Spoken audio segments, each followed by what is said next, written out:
Bonjour tout le monde, j'espère que vous allez bien. Bienvenue sur ma chaîne YouTube, je m'appelle Roman Christ et aujourd'hui on va aborder un très bon sujet. C'est la distinction entre la position d'un chrétien puis sa progression ou son état. Alors c'est un sujet très très très important. Puis vous allez voir que c'est souvent une source d'erreur dans l'Église de mélanger les deux ou de pas bien faire la distinction entre les deux. Puis c'est vraiment vraiment important de bien discerner ces deux choses-là puis de bien les comprendre. Alors, c'est quoi la position d'un croyant? En anglais, on va dire standing. C'est quoi ton standing devant Dieu? Puis, c'est quoi ta progression ou ton état devant Dieu? Alors, on va aller voir plusieurs versets dans la Bible, puis on va voir que Dieu te voit d'une certaine façon, bien que présentement, tu es dans un autre état. Devant Dieu, t'es justifié, peu importe c'est quoi ton état devant Dieu. Alors, Matthieu 6,33, cherchez premièrement le royaume de Dieu et la justice de Dieu, et toutes ces choses vous seront données par-dessus tout. Alors, c'est important. Jésus-Christ nous a même dit, c'est important de chercher premièrement la justice de Dieu, de comprendre c'est quoi la justice de Dieu.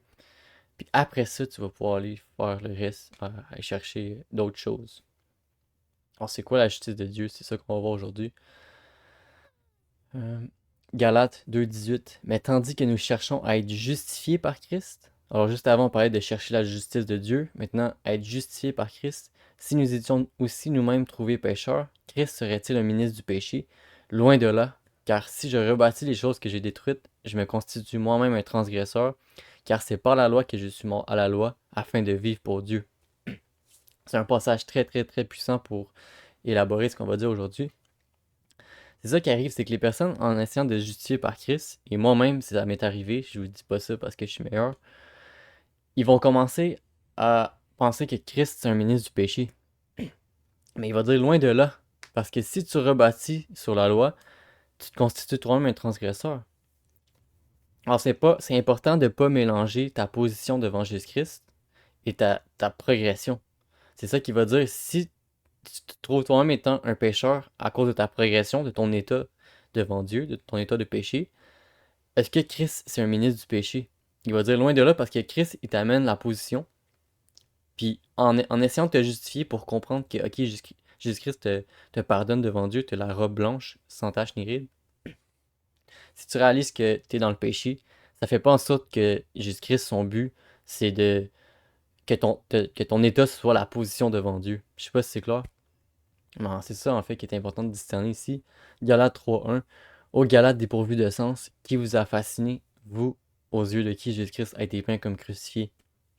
Alors c'est ça que Paul va souvent reprocher aux églises, c'est qu'ils retournent à la loi.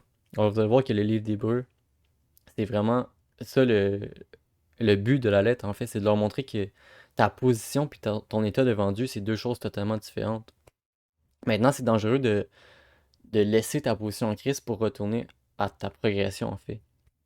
Dans le sens que tu retournes à la loi, tu essaies encore d'obtenir la position à travers ta progression dans la justice de Dieu, dans la loi de Dieu plutôt. Romains 6.3. Ignorez-vous que nous tous qui avons été baptisés en Jésus-Christ, c'est en sa mort que nous avons été baptisés. Alors c'est ça un peu, c'est que c'est en la mort de Jésus-Christ qui a été baptisé. Alors tout ce qui est de la loi, bien que c'est ton état présentement de, de vouloir devenir parfait, de vouloir tendre vers la perfection, t'es baptisé en sa mort, en voulant dire que ta position, elle est là, ta progression, elle est là. Jean 1.12. Mais à tous ceux qui l'ont reçu, à ceux qui croient en son nom, elle a donné le pouvoir de devenir enfant de Dieu. Alors c'est ça, c'est que tu es un enfant de Dieu devant Dieu à cause de Jésus-Christ et ta foi en lui. 1 Corinthiens 6.11. Et c'est là ce que vous étiez, quelques-uns de vous, mais vous avez été lavés, mais vous avez été sanctifiés, mais vous avez été justifiés au nom du Seigneur Jésus-Christ et par l'Esprit de notre Dieu. Alors, clairement, dans Corinthiens, 1 Corinthiens, on va voir que Paul s'adresse aux églises de Corinthe, puis on va voir que les personnes n'étaient pas vraiment selon la volonté de Dieu dans leur progression, dans leur marche. Mais il va leur dire clairement que vous étiez des personnes, votre position avant que Jésus-Christ vienne, c'était le péché, vous étiez mort par vos offenses. Mais maintenant que ça, c'était votre état devant Dieu, votre position devant Dieu, maintenant vous êtes justifié devant Jésus-Christ. À cause de Jésus-Christ devant Dieu, vous êtes justifié, vous avez une position une personne parfaite. Mais maintenant, votre progression, votre état doit changer pour être influencé par ça. Mais on va en parler un peu plus tard aussi. Et c'est là ce que vous étiez. C'est important de noter ici le passé. Colossiens 2,13. Vous qui étiez morts par vos offenses et par l'incirconcision de votre chair, il vous a rendu à la vie avec lui, en nous faisant grâce pour toutes nos offenses. Alors c'est ça qui dit, vous étiez morts par vos offenses et par l'incirconcision de votre chair. Puis il vous a rendu à la vie. Alors quand il nous rend à la vie, c'est parce qu'il nous libère de la loi, tout ce qui nous condamne, puis qui nous amène à toujours vivre loin de Dieu. Il nous libère de tout ça, puis il nous amène à la vie grâce à notre position qu'on a devant Jésus-Christ. Romains 5,1. Étant donc justifiés par la foi, nous avons la paix avec Dieu par notre Seigneur Jésus-Christ. Alors ça, c'est important, c'est que ta position devant Dieu, elle change pas. Peu importe c'est quoi ta progression ou ton état, ta position devant Dieu est la même. 2 Corinthiens 5,21. Celui qui n'a point connu le péché, il l'a fait devenir péché pour nous, afin que nous devenions en lui justice de Dieu. Alors c'est ça qui dit. Celui qui n'a point connu le péché, Jésus-Christ qui était parfait, il le fait devenir péché pour nous, pour que notre position soit celle de Jésus-Christ. Notre, notre position devant Dieu, c'est Jésus-Christ. Quand Dieu te regarde, il voit Jésus-Christ, en fait. Puis, afin que nous devenions en lui justice de Dieu. Alors, vous voyez comment, au début, le premier verset que j'ai dit, c'est chercher premièrement le royaume de Dieu et la justice de Dieu. Alors, c'est ça que tu dois réaliser, c'est que Jésus-Christ a été crucifié pour toi, puis il t'a libéré du pouvoir de la loi, de l'effet de la loi sur toi. 1 Corinthiens 1,2. À l'Église de Dieu qui est à Corinthe, à ceux qui ont été sanctifiés en Jésus-Christ, appelés à être saints, et à tous ceux qui l'invoquent en quelque lieu, que ce soit le nom de notre Seigneur Jésus-Christ, leur Seigneur et le nôtre. Alors, vous noterez ici que à ceux qui ont été justifiés en Jésus-Christ, sanctifiés en Jésus-Christ, appelés à être saints. Alors, t'es justifié, t'es sanctifié devant Dieu, mais t'es appelé dans ta progression, dans ta marche avec le Seigneur, à être saint. Alors, t'as deux choses qui se font. T'as premièrement ta position qui est fixe, t'es sanctifié pour toujours, puis t'as ta progression qui va tranquillement aller vers cette perfection-là. Maintenant, 1 Corinthiens 3,1. Pour moi, frère, ce n'est pas comme à des hommes spirituels que j'ai pu vous parler, mais comme à des hommes charnels, comme à des enfants en Christ. Alors c'est ça, l'important, c'est que les Corinthiens, bien qu'ils étaient sanctifiés, qu'ils étaient justifiés devant Dieu, ils étaient encore loin dans leur progression, puis ils étaient vraiment comme des enfants spirituels. Puis notez bien qu'il va dire en Christ. Alors quand il parle d'en Christ, c'est la position en Christ, mais vous êtes encore charnels dans la foi, vous êtes encore des bébés spirituels. C'est ça qu'il va leur reprocher. Alors il fait clairement la distinction entre la progression et l'état, la progression ou l'état, et la position des croyants, des Corinthes, ici. Éphésiens 5,8. Autrefois, vous étiez ténèbres, mais maintenant, vous êtes la lumière. Vous êtes lumière dans le Seigneur. Marchez comme des enfants de lumière. Encore une fois, il fait la distinction que maintenant, vous êtes lumière. Vous êtes justifiés devant Dieu. Marchez comme ça. Alors, votre progression doit se conformer à votre position. Ben, pas se conformer, elle doit être influencée, elle doit mener à ça. Même si ça ne va pas être possible de l'atteindre dans cette vie-là, elle doit tendre vers ça le plus possible. Parce que c'est ça la volonté de Dieu. Vous allez voir que Matthieu 5, 29, dans Matthieu, Marc, Luc et Jean, vous allez voir clairement que Jésus-Christ amène tranquillement cette progression-là, puis cette position-là, cette position et cette progression-là chez sa création. Vous allez voir ce que je veux dire. Si ton œil droit est pour toi une occasion de chute, arrache-le et jette-le loin de toi, car il est avantageux pour toi qu'un seul de tes membres périsse et que ton corps entier ne soit pas jeté dans la géhenne. Clairement, Jésus-Christ dit, si ta main droite est pour toi une occasion de chute, jette-la, coupe-la, parce que sinon tu vas en enfer. Alors il parle clairement de notre progression ici. Il dit, si ta progression c'est ta position devant Dieu, alors si devant Dieu, ton état actuel, c'est comment Dieu te voit, c'est mieux pour toi de couper ta main droite qu'aller en enfer. En voulant dire, si tu vis par la loi, t'es inévitablement sur ton chemin vers l'enfer. Matthieu 5,48. Soyez donc parfaits comme votre Père céleste est parfait.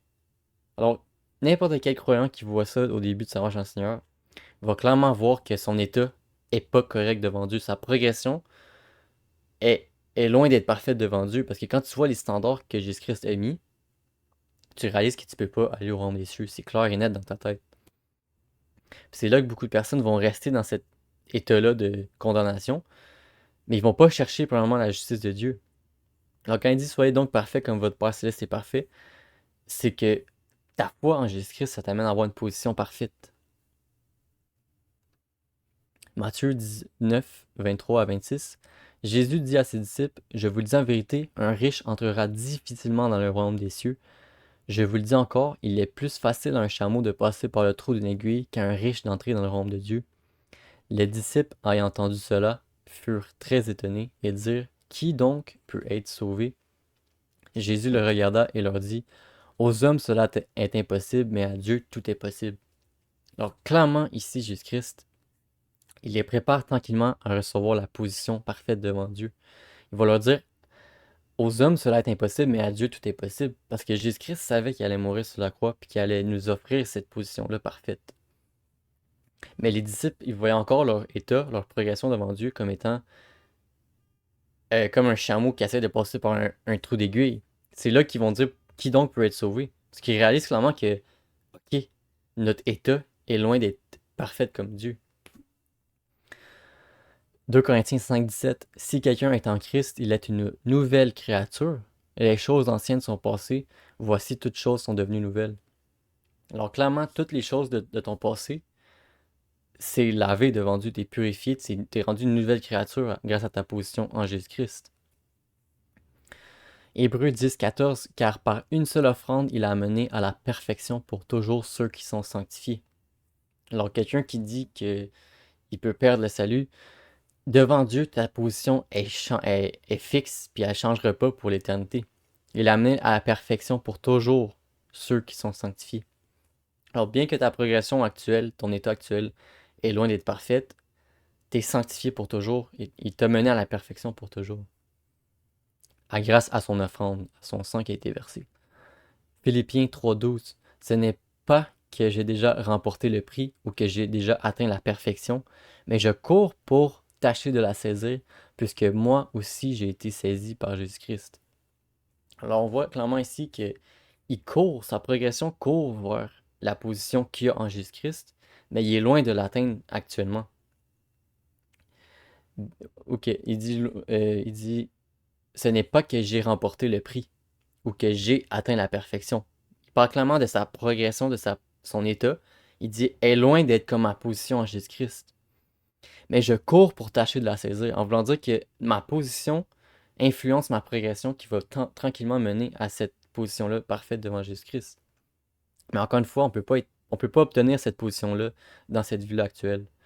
Jésus-Christ nous travaille sur plusieurs temps. Alors, c'est pas juste durant cette vie-là que tu vas être parfait. Ça, c'est très important à savoir. Parce que sinon, encore là, tu viens à mélanger la position et la progression de ta marche avec Dieu. Éphésiens 2, 8 et 9. Car c'est par la grâce que vous êtes sauvés, par le moyen de la foi. Et cela ne vient pas de vous, c'est le don de Dieu. Ce n'est point par les œuvres, afin que personne ne se glorifie. Alors, encore une fois, on voit clairement que ta position, c'est pas par toi-même que tu l'obtiens, mais c'est simplement par ta foi. C'est un cadeau que Dieu te donne. Puis c'est par la foi que tu reçois ce cadeau-là. Romains 8, 1, 2. Il n'y a donc maintenant aucune condamnation pour ceux qui sont en Jésus-Christ, car la loi de l'esprit de vie en Jésus-Christ m'a affranchi de la loi du péché et de la mort. Alors clairement, il parle que ta position, elle est fixe, il n'y a aucune condamnation pour ceux qui sont en Jésus-Christ. Alors, ta progression, ton état va tranquillement mener encore une fois à ta position. Puis, on est affranchi de la loi du péché et de la mort. Alors, il y a un verset que je vais aller chercher. Romains 7, 5. Car lorsque nous étions dans la chair, les passions des péchés provoqués par la loi agissaient dans nos membres, de sorte que nous portions des fruits pour la mort. Alors clairement, quand tu n'es pas justifié devant Dieu, quand tu n'as pas cette position-là, la loi qui te condamne, la loi qui pèse sur tes épaules, ça t'amène à devenir rebelle, ça t'amène à avoir la colère, parce qu'il est constamment condamné. La preuve, c'est que vous allez voir n'importe quel voleur, aussitôt qu'il va commettre son vol, il va s'enfuir, il va vouloir se cacher parce qu'il y a ce poids-là de la loi qu'il connaît dans son cœur qui va le condamner inévitablement. Et c'est de là que vient la conscience du péché. Alors quand vous avez cette conscience-là du péché qui domine sur vous, comme vous allez voir Caïn se faisait dominer par la conscience du péché. Le péché était à sa porte, puis il dominait sur lui. Puis c'est ça qui est important, c'est que si tu as cette conscience-là du péché qui domine sur toi, j'ai fait la vidéo qui parle de ça, t'es plus supposé avoir cette conscience-là du péché qui te, te rend esclave parce que tu es libéré de cette loi-là grâce à la position que tu as en Jésus-Christ. Mais c'est ça, Romains 7,5, ça explique clairement pourquoi quand on n'est pas en Jésus-Christ, on est un peu rebelle devant Dieu, on est en colère. C'est là que vous allez voir beaucoup de personnes qui arrêtent pas de dire des mauvais mots parce que inconsciemment sont en rébellion contre Dieu. Maintenant, 2 Corinthiens 5,21. Celui qui n'a point connu le péché, il a fait devenir péché pour nous, afin que nous devions en lui justice de Dieu. Alors ça explique clairement notre position devant Dieu. 2 Pierre 3,18. Mais croissez dans la grâce et dans la connaissance de notre Seigneur et Sauveur Jésus-Christ. À lui soit la gloire maintenant et pour l'éternité. Amen. Croissez dans la grâce et dans la connaissance de notre Seigneur et Sauveur Jésus-Christ. Alors, croissez, c'est ta progression va croître, va tendre vers ta position. Puis c'est ça, c'est important de voir que la position, c'est une réalité immuable basée sur l'œuvre achevée de Christ. En voulant dire que ta position, c'est basé sur Jésus-Christ. Mais ta progression, c'est une croissance puis un processus continu tout au long de ta vie, en fait. Puis ce qu'il faut, c'est que faut pas que ta position soit influencée par ta progression.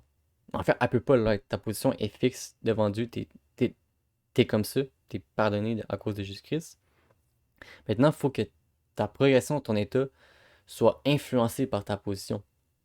Faut que tu dises, ok, je suis pardonné, je suis parfait devant Dieu, mais je vais vivre comme une personne pardonnée et justifiée devant Dieu.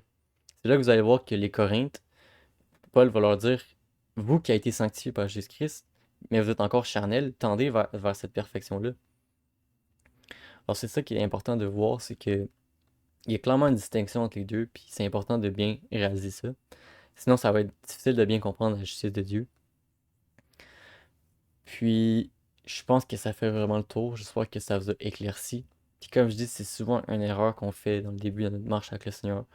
Puis vous allez voir même qu'il y a plusieurs dénominations qui distinguent même pas ça correctement. Ils vont encore dire qu'on est sous la loi, qu'on doit faire telle chose, qu'on doit... euh, si on fait pas ci, on va en enfer. Si on fait ça, on va en enfer. Clairement, ils discernent pas. Ils distinguent pas c'est quoi la position et la progression. Alors, j'espère que ça vous a béni. Continuez dans votre marche avec le Seigneur. Et si vous n'êtes pas en marche avec le Seigneur, je vous encourage à le faire. Bon sang à toi et Amen.